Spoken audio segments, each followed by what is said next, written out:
सिद्धक्रिया बाबाजी नमः।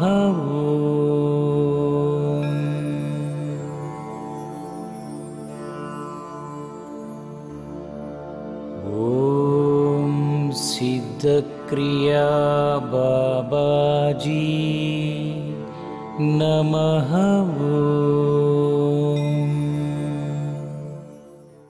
My dear Vedabans and divine lovers, మన సత్సంగంలో ఒక వ్యక్తి అడిగాడు, స్వామీజీ, ఆశ దుఃఖానికి కారణం అవుతుందని మీరు చెప్తూ ఉంటారు ఎప్పుడు. ఆశ, మనం బంధాలు, వీటి మధ్యన దుఃఖమే ఎక్కువ మనకు దొరుకుతుంది వీటి కారణంగా అంటూ ఉంటారు. మరి ఆశ లేకపోతే, మరి భవిష్యత్తు గురించి మనం ఆలోచించకపోతే ఎలా జీవిస్తాం స్వామీజీ అని అతను అడగటం కరెక్ట్. ఆశ కావాలి. అసలు ఆశే చుక్కాని. జీవించటానికి ఆశ అనేది చుక్కాని లాంటిది. చక్కటి దారి చూపిస్తుంది ఆశ ఉన్నప్పుడు. ఆశ ఖచ్చితంగా ఉండాలి, ఆశించాలి. ఎదుటి వ్యక్తి గురించి కానీ భవిష్యత్తు గురించి కానీ మనం ఆశ పెట్టుకోవాలి. ఒక ఉద్యోగానికి వెళ్ళినప్పుడు ఖచ్చితంగా ఈ ఉద్యోగంలో నేను ఎప్పటికైనా గొప్ప స్థితికి వెళ్తాను అని ఒక ఆశ, ఆలోచన కావాలి, ఉండాలి. ఆశ ఉంటే ఒక్కటే సరిపోదు. ఆశ ఒక్కటే సరిపోదు. ఆశించటం చాలా మంచిదే. ఆశకు తగ్గ ప్రయత్నం, ఎస్, సరైన ఆశ. ఆశలోకి మనం ఆశ గురించి ఆలోచిస్తే ఆశ, దురాశ, అత్యాశ. చూసారా?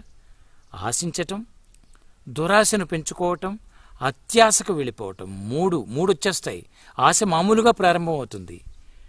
దురాశగా మారిందా ప్రమాదం. ఎస్, తప్పుడు పనులు చేయిస్తుంది. అత్యాశకు వెళితే ఇంకా ఘోరం మర్డర్లు కూడా చేస్తారు. అత్యాశ వచ్చిందనుకోండి, ఒక 1,00,000 రూపాయలు అయినప్పుడు 1,00,000 రూపాయలు సంపాదించుకోవాలనుకోవటం పర్వాలేదు. 1,00,000 సంపాదించిన తర్వాత 10 లక్షలు కావాలి, 50 లక్షలు కావాలి అనుకోవటం, ఒక బిల్డింగ్ లేనప్పుడు ఒక చిన్న ఇల్లు కట్టుకుంటాను అనుకోవటం ఆశ మంచిదే. ఒక ఇల్లు కట్టుకున్నాక మా పిల్లలకి 4 ఇళ్ళు, ఆ 4 ఇళ్ళు చేసుకున్న తర్వాత మళ్ళీ ఇంకొక పెద్ద బంగళా ఎస్టేట్ కట్టి నేను ఒక రిసార్ట్లా కట్టుకుని అక్కడ ఉండాలి. ఇలాంటి లక్ష్యాలు, ఇలాంటి ఆశలు, దురాశలు వచ్చేస్తే, అత్యాశలు వచ్చేస్తే ప్రమాదం. ఇక్కడ ప్రమాదం. చాలామంది ఇరుక్కుపోయేది ఇక్కడే. ఆశ ఉండాలి. ఆశించేటప్పుడు అవతల పరిస్థితిని గమనించి ఆశించాలి. కొంతకాలం మనం ఆశించి ఈ రాత్రికి రాత్రి నేను ఏదో పొందేసేయాలి, ఇప్పుడు విత్తనం వేసి రేపు మధ్యాహ్నం కల్లా మనకు పళ్ళు వచ్చేయాలి అనుకుంటే అలా. ఈ మధ్యన మనం హైబ్రిడ్ ఇవి చేస్తూ ఉంటారు. అవన్నీ ఏమిటంటే వాళ్ళు ఏవో చేసుకుని కొన్ని ప్రయోగాలు చేసి ఆ తక్కువ కాలంలోనే తక్కువ హైట్ వచ్చినప్పుడే పళ్ళు ఇచ్చేయటం. అసలు సహజంగా ఒక వృక్షం తానుగా ఎదుగుతూ తన జీవత్వాన్ని అలాగా పెంచుకుంటూ చక్కగా పువ్వులు, ఆ పువ్వులు పిందెలు కాయలు పళ్ళు అయితే ఎలా ఉంటుంది? అదేదో ప్రయోగం చేసి జీన్స్ ఏవో చేసేసి వాళ్ళు రకరకాల ప్రయోగాలతో తొందరగా పళ్ళొచ్చే మొక్కలు, రేపే పళ్ళొచ్చే మొక్కలు ఎలా? వాళ్ళు ఏదో చేయకూడదు 2-3 రకాలవి కలిపి వాటిని ప్రయోగాలు చేసి ఆ మొక్కను సృష్టించారు. ఏ మొక్కని ఆ మొక్కగా, ఏ వృక్షాన్ని ఆ వృక్షంగా, ఏ ఫలాన్ని ఆ ఫలంగా మనం ఆస్వాదిస్తే అది సహజత్వం. ఆశ సహజంగా ఉండాలి. ప్రతి వ్యక్తికి ఆశ ఉండాలి. ఆశ లేకపోతే అసలు ఏ కార్యం చేయం, లక్ష్యం రాదు. ఆశ లక్ష్యంగా మారుతుంది. ఆశ అవగాహనతో వచ్చిందనుకోండి, అప్పుడు లక్ష్యం కూడా బాగుంటుంది. అవగాహనతో ఉండాలి ఆశ. అవతలవాడిదంతా నాకే వచ్చేయాలనుకోకూడదు. అవతలవాడు నష్టపోయినా పర్వాలేదు, నేను కీర్తి పొందాలి అనుకోకూడదు. ఎస్, చాలామంది చేస్తున్నది అదే. కోట్లు, మిలియన్స్ సంపాదిస్తున్నారు కొంతమంది, రకరకాల నాయకులు కానీ, మరొకరు కానీ, వ్యాపారస్తులు కానీ. మిలియన్స్ వచ్చినా వాళ్ళు ఒక కంపెనీకి 2 కంపెనీలు పెడుతున్నారు, 3 కంపెనీలు పెడతారు. ఎక్కడ తేల్తారు? ఏమిటి వాళ్ళ లక్ష్యం అసలు? తనను తాను మర్చిపోయి చిన్న ఆశగా ప్రారంభించిన జీవితాన్ని అత్యాశగా మారిపోయి అదొక మేనియా అయిపోయి, అదొక మాయగా మారిపోయి తనను తాను తినటం మానేస్తారు. తినటం కూడా టైం దొరకనంతగా, భార్యతో గడపలేనంత టైం దొరకనంతగా, పిల్లలతో కాసేపు ముద్దుగా ఆడుకునే అంత టైం దొరకనంతగా వ్యాపారం వ్యాపారం వ్యాపారం. ఎస్, నేను సినిమా రంగంలో పనిచేశాను కనుక అక్కడ అనుభవం చూస్తే అక్కడ ఇక అదొక లక్ష్యం. ఒక మంచి గొప్ప నటుడు అవ్వాలి, గొప్ప రైటర్ అవ్వాలి, గొప్ప దర్శకుడు అవ్వాలి, గొప్ప ఒక సినిమా చేసి 2 సినిమాలు కాదు, మంచి అవార్డు రావాలి, నంది అవార్డు రావాలి, ఇంకా మంచి తీస్తా, మంచి క్రియేటివిటీతోటి. ఆశ వాళ్ళలో క్రియేటివిటీని తీసుకొస్తుంది, ఆశ మనిషిలో మంచి ప్రయత్నాన్ని తీసుకొస్తుంది. ఆ ప్రయత్నాలు ఎక్కడో చోట ఎరుకుతో వెళ్ళకపోతే, ఆగలేనంత దూరం వెళ్ళిపోతే ఆ ప్రయత్నాలు, లక్షలు సంపాదిస్తే ఏమిటి, సన్మానాలు చేసుకుంటే ఏమిటి, నీ వెనక ఉన్న భార్య ఆనందిస్తోందా, నీ వెనక ఉన్న పిల్లలకి నువ్వు రోజువారీ జీవితంలో కాస్తంత సంతృప్తిని ఇస్తున్నావా? అది ఇస్తూ నువ్వు పరిగెడితే సంపాదిస్తుంటే పర్వాలా. వీళ్ళందరినీ దుఃఖంలో ఉంచి ఇవన్నీ నువ్వు మిస్ అయిపోయి పెద్ద పెద్ద అవార్డులు తెచ్చుకుని పెద్ద పెద్ద బిల్డింగులు కొనేసి ఆస్తులు కొనేసి 30-40 ఏళ్ల పాటు ఆ వ్యాపారమో మరొక రంగంలో ఏదో ఒక రంగంలో కూరుకుపోయి అత్యాసనం పెంచేసుకుని 30-40 ఏళ్ల తర్వాత వెనక్కి వచ్చి పిల్లలతో ఆడుకుంటానంటే పిల్లలు నిద్రపోయారో తెలియదు, పిల్లలు చదువుతున్నారో తెలియదు. ఒక్కసారి అప్పుడు వెనక్కి వచ్చి ఆ రోజు ఓడిపోయిన తర్వాత ప్రతి వ్యక్తికి మనం గుర్తుపెట్టుకోండి, పడిపోవటం ఉంటుంది, మార్పు ఉంటుంది. ఎంత ఎదిగినా ఎంత గొప్ప పేరున్న వాడికైనా ఒకరోజు మళ్ళీ నేల మీదకి రావాలి. అప్పుడు కాబట్టి చాలా జాగ్రత్తగా జీవించాలి ఇక్కడ జీవితాన్ని. ఆశ కావాలి ఎంతవరకు? సంతృప్తిగా జీవించేంతవరకు, నా వెనక ఉన్న వాళ్ళకి నేను ఉపయోగపడేంతవరకు, నన్ను నేను ఆనందంగా సదుపాయంగా నన్ను నేను చక్కగా సమాజంలో ఒక స్థితిని పొందేంతవరకు పర్వాలేదు. కానీ అదే మేనియా అయిపోతే, అదొక పిచ్చి అయిపోతే, ఒక భ్రమ, అన్నీ సాధిస్తే నా పిల్లల కోసం చేస్తున్నాను అంటాడు ఒక్కొక్కడు. నా భార్యకు ఒకప్పుడు చేరలేదండి, ఇప్పుడు చూడండి ఎన్ని నగలు కొన్నాను, ఇంకా కొంటాను అంటూ పరిగెడతాడు.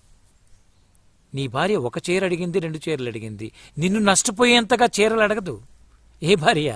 నిన్ను నష్టపోతూ ఆమె చీరలు కట్టుకోవాలి. కానీ పిల్లలు నాకు చదివించు నాన్న, నువ్వు ఇంటికి రాకపోయినా పర్వాలేదు, నాకు బాగా చదివించు, ఎక్కువ డబ్బు నాకు ఇయ్యి, నువ్వు ఎక్కడ ఎలా అయిపోయినా పర్వాలేదని ఏ పిల్లలు అడగరు. తల్లిదండ్రులు కూడా నాన్న నువ్వు అమెరికా వెళ్ళిపోయి కోట్లు సంపాదించి పట్టుకురా, నేను ఇక్కడ ఎలా ఉన్నా పర్వాలేదు, నేను మంచం మీద ఉన్నా, నేను చనిపోవడానికి సిద్ధంగా ఉన్నా, నువ్వు రావక్కర్లేదు, సంపాదించుకొని ఏ తల్లిదండ్రులు సంపాదన వైపు పంపించరు పిల్లల్ని. పిల్లలు బాగుండాలి, చదువుకోవాలి, వాళ్ళను వాళ్ళు పోషించుకోవాలి అనే ఆశ తల్లిదండ్రులకు ఉంటుంది. ఆ ఆశతో వాళ్ళు చదివించి చక్కగా ఒక స్థితిలో పంపుతారు. ఆ తల్లిదండ్రులను చూసుకుంటూ పిల్లలు అక్కడ ఎదగాలి, ఆ పిల్లలు ఆనందంగా ఉండి ఎప్పుడైనా సరే ఆ కనెక్టివిటీ మిస్ కాకుండా పిల్లలు కూడా మా నాన్న ఎలా ఉన్నారు, మా అమ్మగా ఎలా ఉన్నారు అని వాళ్ళు తెలుసుకుంటూ, అవసరమైతే ఆ ఉద్యోగాన్నైనా నష్టపోతాం, వదిలేస్తాం, నా తల్లిదండ్రులు ముఖ్యం, సంపాదించుకున్న చాలు, సంతృప్తిగా జీవిద్దాం అనే భావనలో ఉండాలి తప్పితే, అదే మేనియా అయిపోయి అక్కడే ఉండిపోయి వీళ్ళకి ఆఖరి దశలో కూడా దగ్గర పక్కన కూర్చోలేని స్థితిలో ఆశలు పెంచుకుని ఆ ఉద్యోగానికో డబ్బుకో మరొక కీర్తికో లొంగిపోతే ఎక్కడ తేల్తాం చెప్పండి.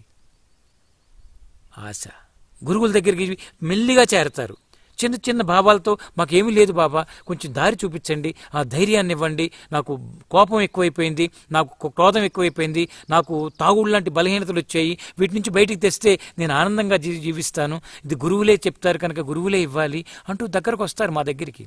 తర్వాత మెల్లిమెల్లిగా బాగా ఉన్నాడు, మంచిగా భక్తిగా ఉన్నాడు కదా నాన్న, ఈ బాధ్యత తీసుకొని చిన్న బాధ్యత ఇస్తే, ఆ బాధ్యత తీసుకుని చిన్న పదవి, సెక్రటరీయో ప్రెసిడెంటో ఏదో ఇస్తాం కదా, అక్కడ పెడతాం, ఉండాలి కనుక 4 పదవులు, 4 వ్యక్తులు, ఇంకా వాడు నేను సెక్రటరీని అంటూ పక్క వాడిని డామినేట్ చేయటం.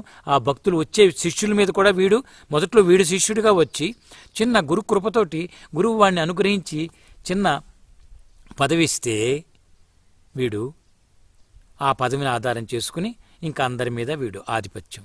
చివరికి గురువును కూడా, గురువు లోపలుంటే లేడని చెప్తాడు. ఊరే ఆకలిస్తుందిరా అంటే బాబా ఇంకా వండలేదంటాడు. వాడు ఆ శ్రద్ధ పోతుంది.